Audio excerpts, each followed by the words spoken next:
Hello, everybody. You are listening to the Natural Healing Show for UK Health Radio. I'm your host, Catherine Carrigan, medical intuitive healer and Amazon #1 bestselling author. We're here today to talk about how to get out of pain naturally. This is such a crucial subject that I covered my 8th book about this.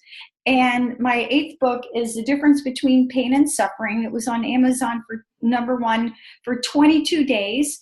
And it includes my approach as a medical intuitive healer that discusses how I go about healing pain and suffering without drugs. And we're going to hear today from Brian McKay. Brian McKay is the owner of Pain-Free Fitness in Detroit. And he takes an integrative approach to helping people get out of pain. So welcome, Brian McKay. Catherine, thank you so much for having me on today. Excited to be here. Now, Brian, will you give everybody your websites? Sure. So my website is painfreefitness.net, as well as another business that we have is theoptimumhuman.com, in which you've been a guest on our podcast. So, yes. Now, so Brian and I share something in common, which is that we empower people to get out of pain without drugs. And when I'm doing a medical intuitive reading with someone who's in pain or suffering, this is the way I generally go about it. I read the physical body, and you know what your physical body is. It's your organs, it's your bones, it's your muscles. And then I read your energy system, which includes your chakras, your acupuncture systems, and your breath. And then I read your emotional body. Now that's so crucial because emotions can shut down literally any physiological process. And I read what are the emotions behind your pain and suffering. And it's my experience as a medical intuitive healer that until and unless you identify and clear the emotions behind your pain and suffering, they don't come, it just morphs into another area, or you don't fully resolve the issue.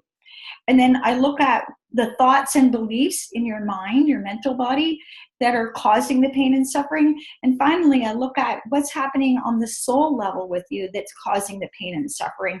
And then when I identify the issues on all 5 levels, then I do healing work using natural healing to clear it. So Brian McKay, you're the owner of Pain-Free Fitness in Detroit. What is your approach? How do you go about empowering people how to get out of pain naturally without drugs? So, take a pretty similar approach. I'm certainly not a medical intuitive, but we begin working at the physical level of the muscles and bones, certainly looking at the organ systems as well. Nutrition plays just such a massive, massive role on that. And then kind of delve into some of the energetic systems and working with that. And I would absolutely agree. Thoughts and emotions are usually the main driver. And a lot of times, at least from my personal experience, once we start to work on doing the emotional clearing or the working with the thoughts and emotions, we actually then kind of empower ourselves to do the physical work that is necessary to get us out of pain. So we're working with things on both levels, and they're both needed to really get the lasting results that we're looking for. Now, it's my experience that your soul controls your mind controls your emotions, so your thoughts and beliefs control what feelings that you have, and then your emotions control your energy body, your chakras, your breath, your acupuncture system, and then your energy body controls the physical. So by the time, it's my experience and my perspective, that by the time we experience physical pain, we've been in some degree of suffering on all these other levels for some time. That's why I called my book The Difference Between Pain and Suffering, because a lot of people, they're like, what is this? And as they say, pain is inevitable, suffering is optional. Absolutely. So let's talk about nutrition, because the truth is that when people are trying to get out of pain, you start at whatever level you're most comfortable with. So some people may be comfortable changing their nutrition or going to a corrective exercise specialist such as yourself. And in the back of my book, I have the 41 yoga exercises that I use most often when I'm trying to get people out of pain, out of back pain, shoulder pain, neck pain, and so on. And I've got photos and directions. So when you're working on the physical level, Brian, what are your favorite exercises to help people get out of back pain? So, from my perspective, the majority of back pain is caused by overused back muscles. So we've got a couple, being the back extensors that run down either side of the spine, as well as a muscle called quadratus lumborum that attaches to the pelvis and the rib cage. And so when those get tight, that's typically what causes back pain. So we want to be able to work on stretching or massaging those, and working on strengthening the other side, meaning the core. So one of my favorite exercise, and actually this is just a breathing exercise, is basically sitting with your back against a wall, bend the knees up, kind of get your feet as close as you can to yourself. We want to make sure that the knees are more narrow than the feet. And then all we're going to do is we're going to make sure, this is easier for women than men, but make sure that our low back, between the low back and the bra line, is against the wall. And then all we're going to do is we're just going to reach forward and breathe into the back of our rib cage, really expanding that, and then exhaling, and we should feel the abdominals working. And so what that's going to do is get a nice stretch. We're using the breath to do this, and it just really relaxes the nervous system as well as the back muscles. It's a great beginner's exercise to get those things moving, and then certainly progress forward from there. Now, do you have any videos or pictures that people can refer to on the internet to see more about this exercise? I will get one up before this goes out. All right, and that'll be on painfreefitness.net? On the YouTube channel. Okay, and what's your YouTube channel? It's youtube.com/painfreefitness. Wonderful. Now, what about your favorite, and I'll just talk about a couple of my favorite exercises for getting out of back pain. There's a wonderful exercise called a Don-Tigny mobilization. And I also have a YouTube channel. If you go to YouTube and look up Catherine Carrigan, Cathherine, last name Carrigan, and look up Don-Tigny mobilization. I've written articles about it. And this Don-Tigny, what it does is it mobilizes your lower back. It mobilizes your sacrum. Because when we spend too much time sitting, which a lot of us do, then your sacrum locks up and there's tightness at L5, L1. And it's very common for people's sacroiliac joint to get locked up. Another of my favorite low back exercises to help people get out of back pain is wide leg forward fold from yoga. And this is really simple. When you wake up in the morning and your back feels tight, you bring your feet as wide as you can. If you were going to extend your arms out to the side, your ankles would be under your wrist. Then you turn your toes in like you're pigeon-toed. You keep your legs as straight as possible, and you fold forward from your hips, and you put your hands, say, on your bed. You tilt your tailbone up, you suck your belly button to the spine, and you elongate the spine. So it's my experience when you're suffering from back pain, the first thing you have to do is create length and space. And the Don-Tigny mobilization and the wide leg forward fold are illustrated with directions in my book, The Difference Between Pain and Suffering. Now, Brian, a lot of people have neck pain. So what's your approach to help people get out of neck pain? Absolutely. Very similar. From my perspective, the majority of pain is caused by an instability somewhere. And oftentimes we try to use our little itty bitty neck muscles to make up for either our core as well as our hips as well.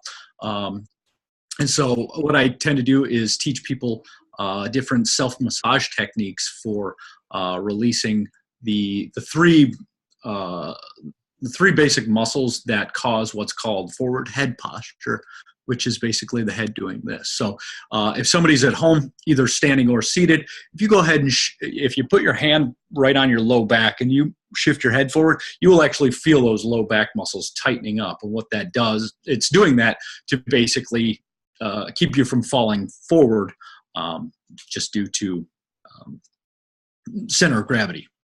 And so basically what I'll have somebody do is we'll start by side bending the head to one side. I'll start with a hand, usually 3 fingers, right down that upper trapezius muscle that starts right on the back of the skull, and all the way out to the shoulder.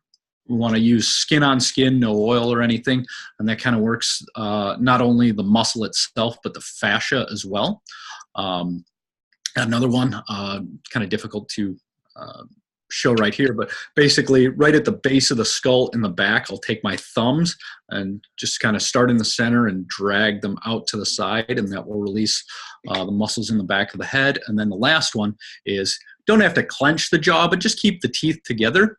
I'm going to tilt the head back, and we've got a muscle called the sternocleidomastoid. Starts right behind the jaw and ends right at the sternum here. So all we're going to do is tilt the head back. We're just going to kind of drag down in the front again. And so that is the beginnings of things to help with neck pain. A lot of times that tension in the shoulders and upper back actually stems from improper breathing. So if, we can do all those releases all we want, but if with every breath we take, we're breathing like this, we wonder why we hold so much stress and tension there. So again, that's kind of learning how to breathe properly using the diaphragm, expanding the belly, and then like Catherine talked about with the exercise, drawing that belly button back towards the spine when you exhale. Yeah, no, those are wonderful exercises. And I'm going to offer an additional suggestion for getting out of neck pain. And that is that, and Brian, I'm sure would agree, whenever you're trying to get out of pain, you have to address the root cause. If you don't address the root cause, then you're constantly having to compensate.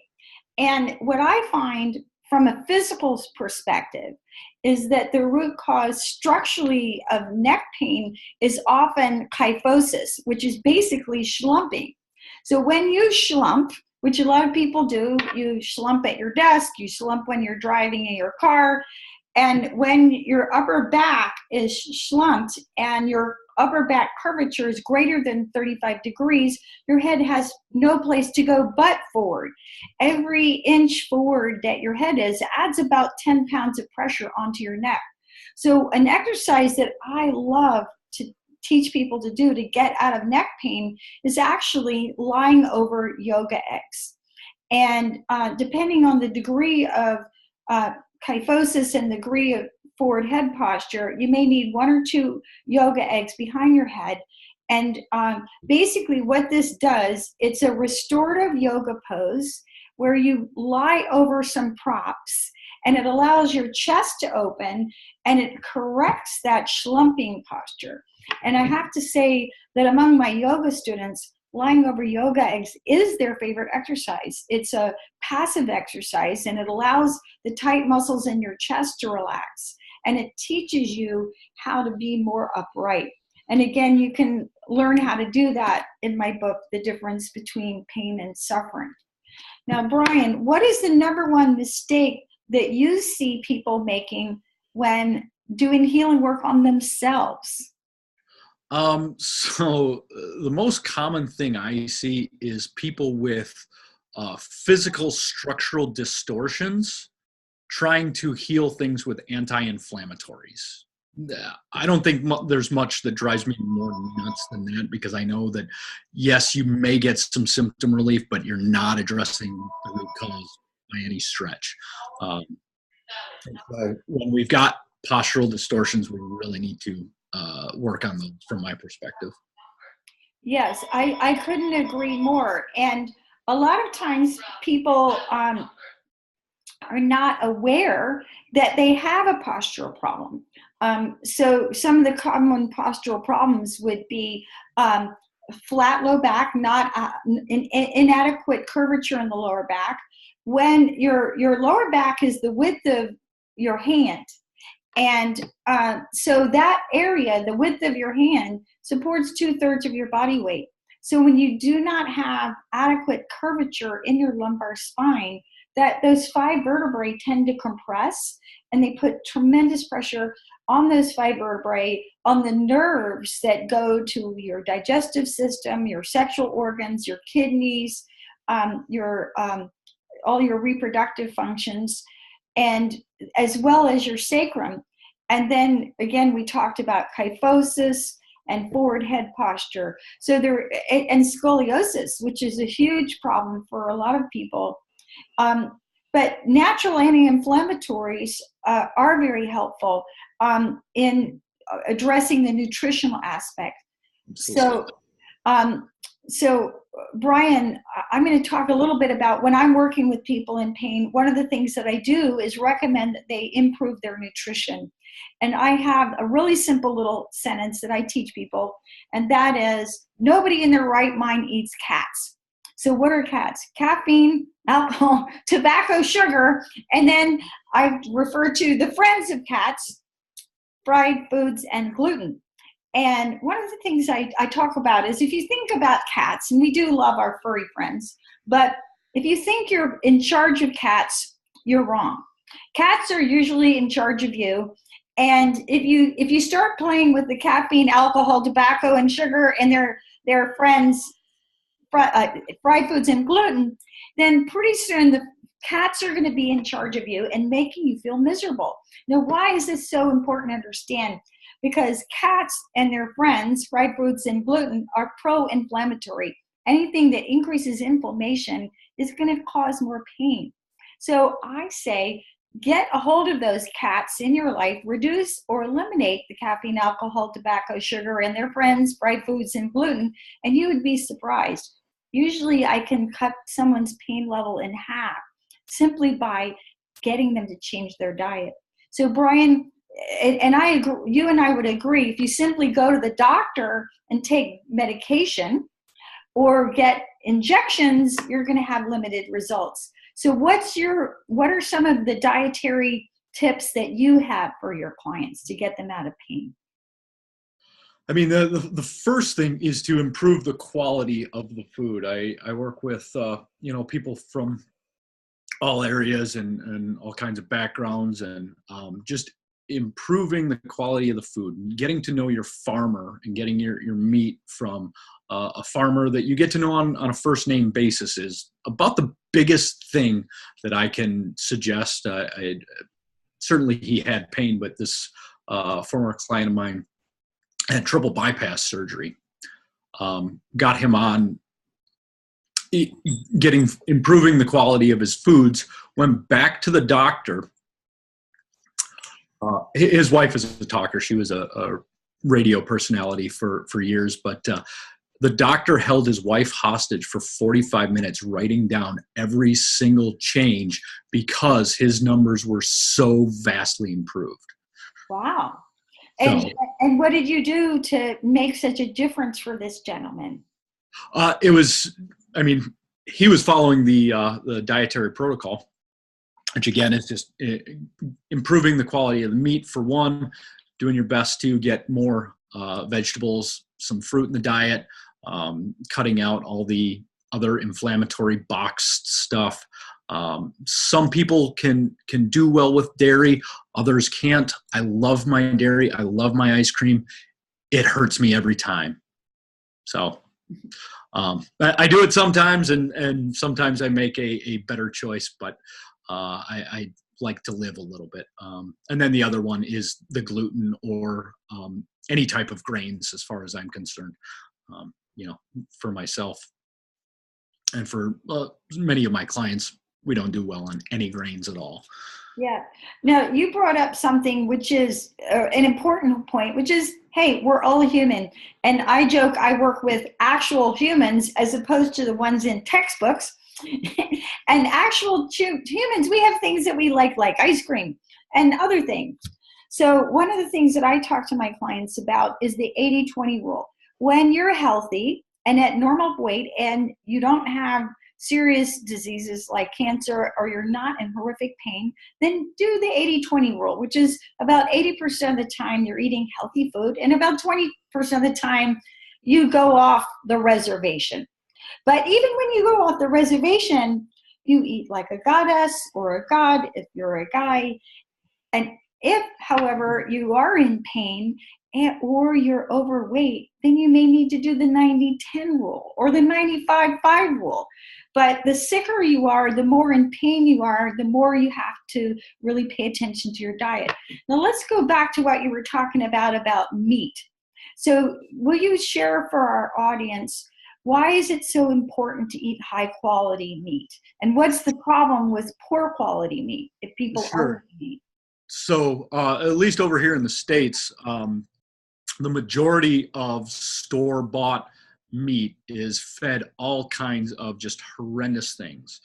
Cows, for instance, we'll just use that as an example, are ruminant animals. They are meant to eat grass and grasses and other pastured plants. Not meant to eat grains, not meant to eat soy, not meant to eat cement dust, not meant to eat sawdust, not meant to be, chock full of growth hormones and everything else. And that is what you're getting at most average grocery stores when you go and buy the meat. So I go on to the Weston A. Price website. I believe it's westonaprice.com. And I find a local chapter, and I find a local farmer that is raising their animals right, reducing soy, depending on what it is. I get my eggs soy free, a little bit more expensive, well worth it in my opinion. But yeah, you can only be as healthy as your food is, and if your food is sick, full of antibiotics, you're probably not going to be doing very well either. Which takes me to another point again over here in the States. The majority of antibiotic intake is actually through our food, not from going to the doctors. Yes, we overprescribe antibiotics here, but a lot of it is in our food. Yeah, I couldn't agree more. And do you have any suggestions for people who live in the UK or Europe about how they can find healthier food? I would search the Weston A. Price Foundation. You may be able to find something over there. I'm not well versed in that over there, but there are definitely ways to find higher quality meats. And I actually lived over in the UK for a couple of years when I was a kid, and still lots of farms, so you can probably go down the road and find somebody that's still raising animals right. So. Yeah. Now, will you share for our audience a little bit more about who Weston A. Price was and why he's passed away, but why he was such an authority on nutrition and how to live right? Sure. So I'm not totally well versed in Weston A. Price, but the basic gist is he was a dentist that back in the 30s and 40s noticed a correlation between tribal societies and domesticated societies and the difference between their dental health. And so he went and traveled the world looking and trying to find the correlations. And basically what he found is people that ate local food where they're from, so people say in the Arctic, are going to eat a lot of fish, whale blubber, things like that, very high fat, and probably not a whole lot of fruits and veggies because it's tough to grow on the frozen tundra. And vice versa, people near the equator, not a whole lot of meaty animals, but lots of fruits and vegetables available, so they thrived on that diet. And so basically what he did was make those correlations, and there's lots of photos online to actually look at the difference between the tribal societies and not. He also, I believe, brought some of the tribes over to civilized Western world, and within, I want to say it was just a few months, their health declined incredibly. So he is really, or was just a pioneer in the natural health space. Okay, now we talked about what not to eat. Now let's talk about what to eat. So when I have clients who are in pain, one of the things that I want them to think about is the quality of their water. And one of the kinds of water that I highly recommend for anybody with joint pain or arthritis is distilled water. Now, why is that important? A lot of water contains particles, so you never really think about it. You can't even necessarily see it. But distilled water is very, very pure, and it will pull toxins out of the joints. Alexander Graham Bell cured himself of arthritis by drinking exclusively distilled water. So I like distilled water for my clients who are in pain, because usually if you're in pain, there is a degree of toxicity that goes along with it. The second thing that I'm a big fan of for people in pain is juices and or smoothies. Now, health nuts will argue about which is healthier, juices or smoothies. The truth is that smoothies are actually healthier for you because the phytochemicals are in the pits and the seeds of the fruits and vegetables. So you can get a Vitamix or a Blendtec or a high-speed blender and grind up your fruits and vegetables. Jeff Primack is an authority on this subject. He's a Qigong teacher and a food healing teacher. I'm one of his certified food healing instructors.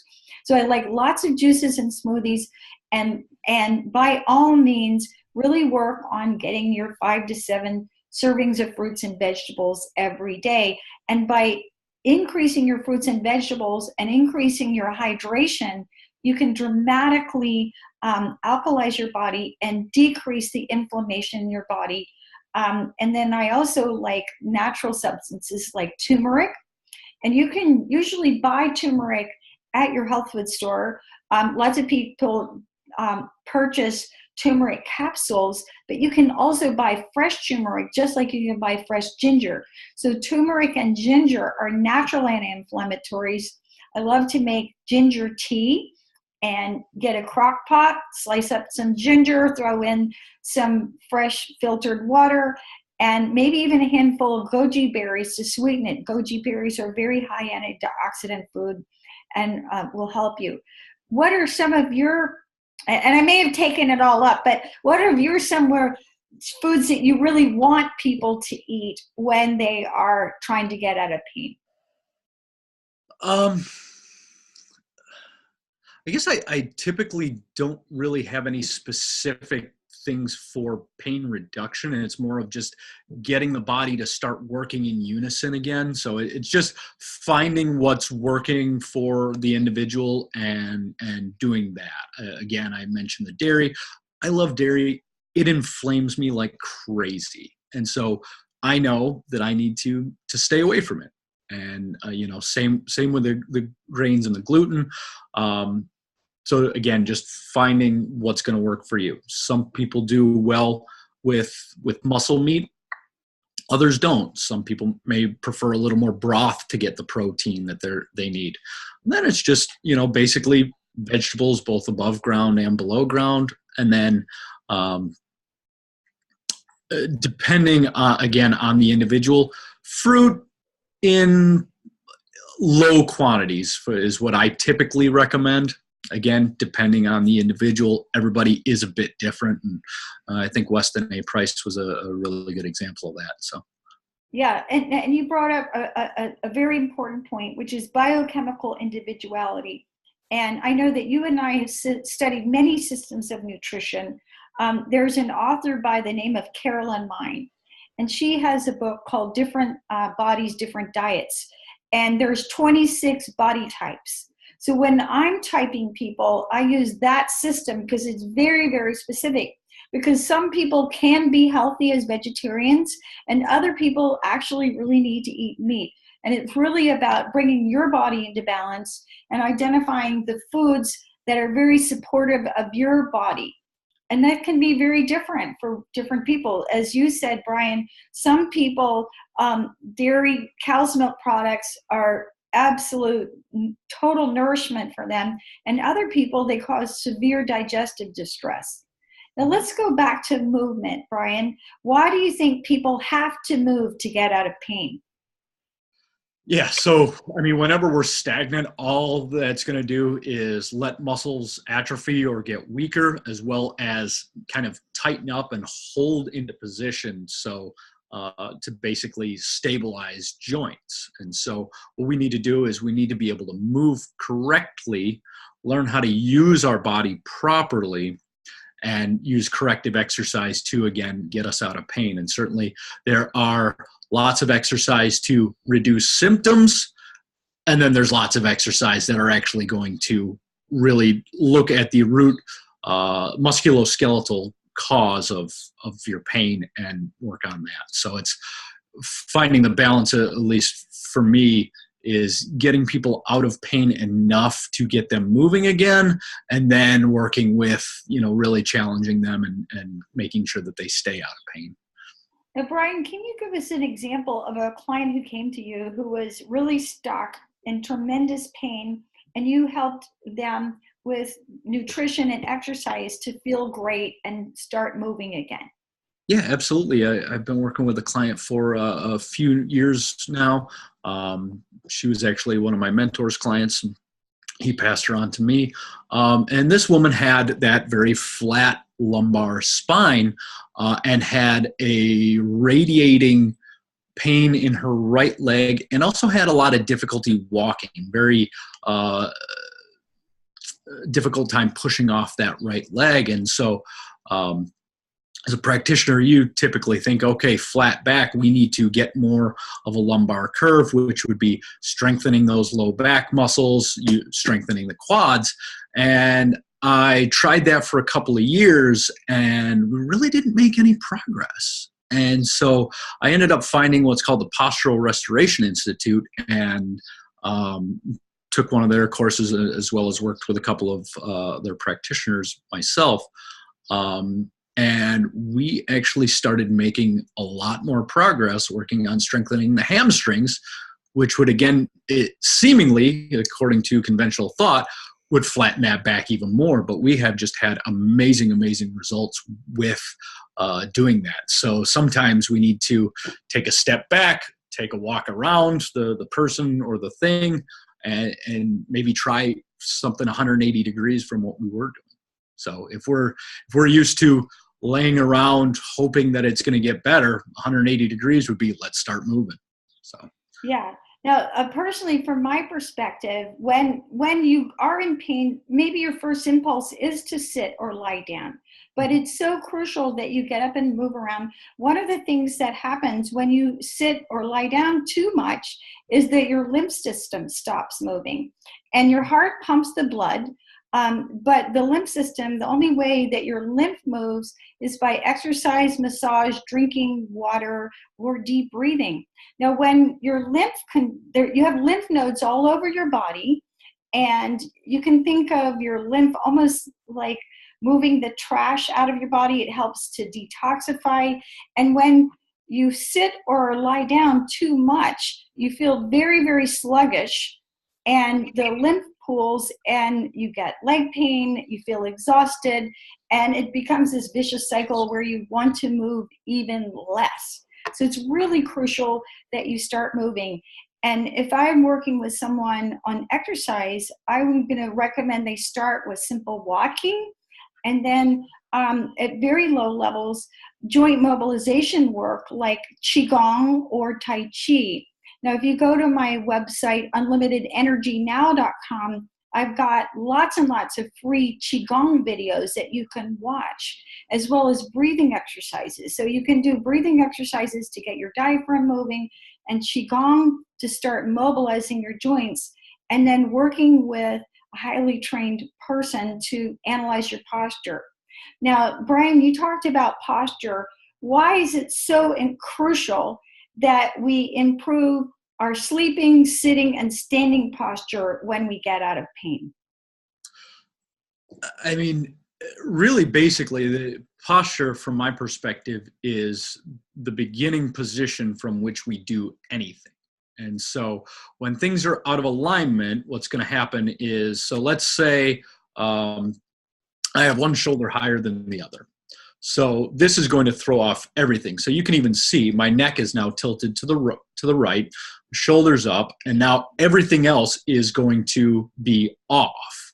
So Another example would be rotator cuff issues. Majority of rotator cuff issues are mostly just because too tight of a chest, like you talked about earlier.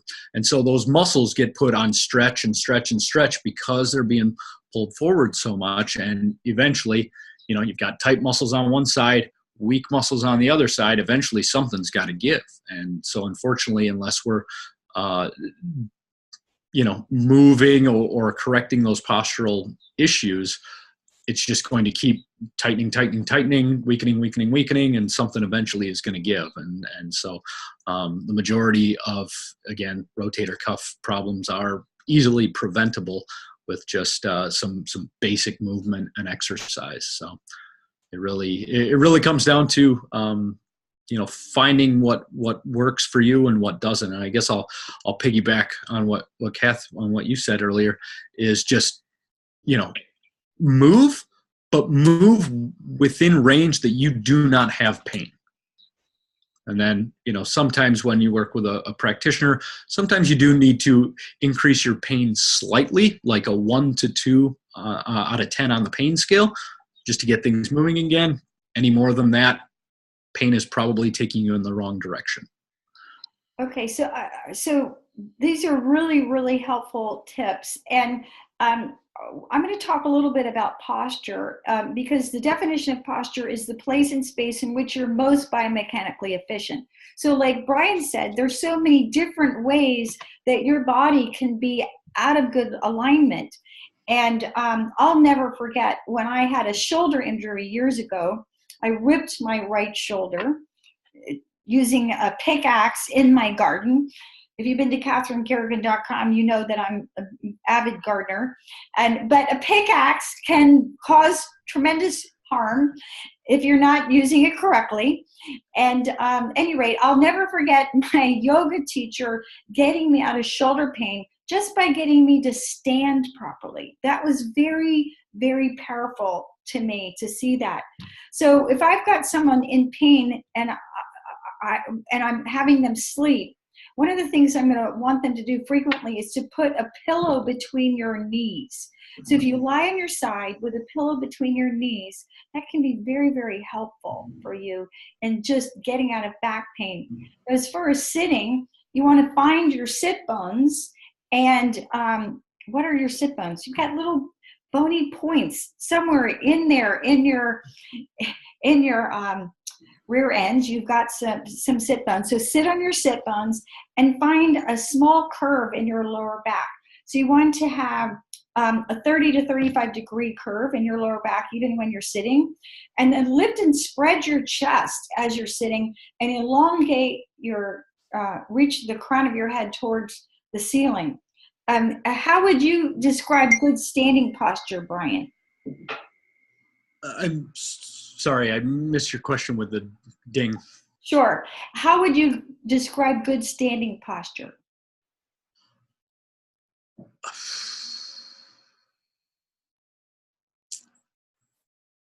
It's a really good question. I agree.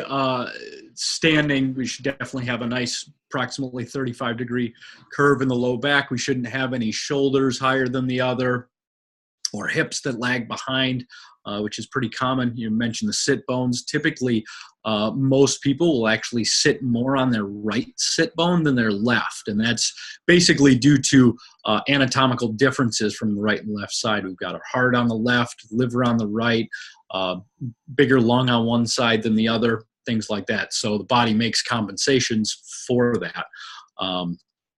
But basically, shoulders back without having to force it. Again, this is another pet peeve of mine is practitioners on the internet showing before and after photos when somebody is making a conscious effort to tighten muscles. It's like, yeah, anybody can do that. But again, a slight kyphosis in the upper back, slight lordosis in the low back, nice curve in the neck, and then making sure that nothing is too aligned in the side-to-side plane, as well as twisted, which is, again, another common thing that's not always able to be seen visually, although I have certainly seen postural distortions in the rotational plane that are pretty significant. Okay. Well, from 21 years of teaching yoga, I can describe how to stand properly. And a good thing, if you were even curious about whether you're standing properly, a good way to do this is to get a book and put a book between your feet. And then have your feet hug the book. So you get a book, say a dictionary or a large book, put it between your feet, have your feet hug the book. And the reason that's important is that your feet control your hips. And if your foot is if one of your feet is even slightly turned out, then your hip bone is going to be rotated in the socket. That could cause hip pain and or low back pain. So start with your feet around a book, hug the book with your feet, then pull your inner groins back from 2 inches below the belly button. Lift that up towards the crown of the head. Lift your xiphoid process, which is the tip of your sternum. Lift and spread your chest. Have your shoulders back. Elongate your spine. See if you can find an equal length between the right and left side, and then reach tall through the crown of the head. Now, Brian, let's talk about a key to healing that many people forget to use that you feel is really important. That is a good question. I would have to say, and we certainly talked about it in the beginning of the show, is the mental, emotional, and soul aspects of pain. We tend to think that, oh, I have low back pain, it must just be bone and muscle related, and I would suggest that usually that plays a role. However, what's usually driving it is the thoughts, the emotions, and that, the soul or the spirit or whatever you want to call it. Yeah, and I would say whenever I'm doing healing work, it is crucial to me that I identify and clear the emotions when I'm doing healing work. Otherwise, it comes back. And I've seen so many people who've taken all kinds of solely physical approaches to their pain, but not found complete and total relief until and unless they resolve the emotions behind it. Now, let's talk now about your favorite exercises to help people get out of knee pain. When you've got a client with knee pain, which is very common, what are some of the approaches and exercises that you recommend? That's a difficult question to answer because it's very variant on which knee. Is it outside? Is it inside? Is it top? Is it bottom? But generally speaking, knee pain stems from the hips, generally speaking. And so what we need to do is we need to be able to oftentimes release or stretch or use manual therapy for those overly tight muscles, and then just, again, using the corrective exercise for the opposite. So, if you've got kind of knee pain that kind of feels like it's in the front of the knee, but kind of on top of the kneecap, you're probably overusing that quadricep, that muscle in the front of the leg, a little bit more than you should. So again, potentially stretching that, maybe strengthening the hamstring could have something to do with the other leg. So unfortunately, that question is really difficult to, at least for me, to answer without more information. Okay, and you brought up a really important point, Brian, which is that our hips control our knees. So when I'm working with people, one of the things that I point out is your feet control your hips. So if you have any distortion or pain in your hips, you have to figure out how you're standing and what's happening with your hips, with your feet. So for hip pain, you look at your feet and figure out how you're standing. When you have knee pain, you look at your hips. What's happening with your hip? Is one side tighter than the other? Where are they both tight? Many people have very tight hips. And your legs extend the spine. So when you have back pain, you have to look at what's happening with your legs. So I'm going to give an example of a real simple exercise for knee pain that I love, and I find it's helpful for all kinds of knee pain. You sit on the floor, and you sit with your legs extended in front of you and your back upright. So you're basically at a 90-degree angle.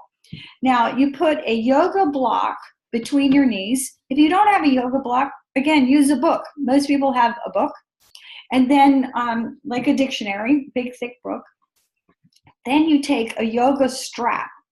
And I like yoga straps with a plastic buckle because they don't slip. And if you don't have a yoga strap, take the belt from your bathrobe and tie it around your calf muscles, tie it around your gastrocnemius muscle, which is the fatty part of your knee, your calves.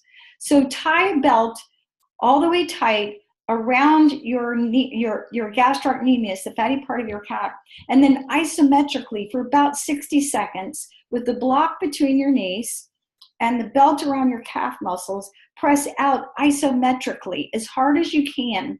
And your feet are straight up, by the way. So you press out against the belt. And by doing this, again, you bring everything into alignment. And I find that exercise to be like magic in getting rid of knee pain. And I'll have people do that. And for 60 seconds, take a little break and then do it again. And it's a tremendously powerful exercise. And again, it's one of the exercises that I illustrate in my book, The Difference Between Pain and Suffering. So, Brian, I know that you are very passionate about helping people get out of pain. And I feel that's the reason that a lot of people don't exercise more regularly is that they are in pain and they don't know how to move around without pain. So any final thoughts for our audience to inspire them to know that they can get out of pain naturally without drugs? It's worked in my life and it's worked in countless of my own clients. It's just finding what's going to work for you and what you enjoy as well.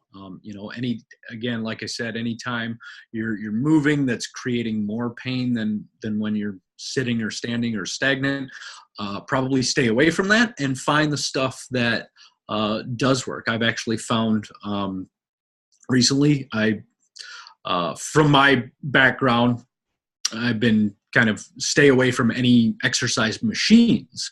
And I've actually come to find a use for them in certain situations. So whatever's going to work to get you moving, get that lymphatic flow going, get it using those muscles and, is really going to be beneficial for you to get out of pain. And then, if you try that and you're not able to really get much help, finding a practitioner like myself or Catherine would be the best thing I could recommend. So. And will you give everyone your websites again? Yeah, absolutely. So it's painfreefitness.net is my pain reduction business. And then we have the optimumhuman.com, which is mine and my partner Claude's podcast, where we interview practitioners like myself and yourself from all around the world and share this message of holistic health, which even calling it holistic health kind of doesn't sit right with me, but it is. It's looking at the body, the mind, the spirit, and the person as a whole. So you've been listening to the Natural Healing Show for UK Health Radio. I'm your host, Catherine Carrigan. Visit my website at catherinecarrigan.com. While you're there, sign up for my newsletter and learn even more about natural healing. And if you want to learn about how to get out of pain without drugs, you can read my 8th book, The Difference Between Pain and Suffering, which summarizes my approach as a medical intuitive healer. Thanks so much for listening, and realize that if you are in pain, realize that you can get out of pain naturally using drug-free methods. Thanks so much for listening. We'll see you next time.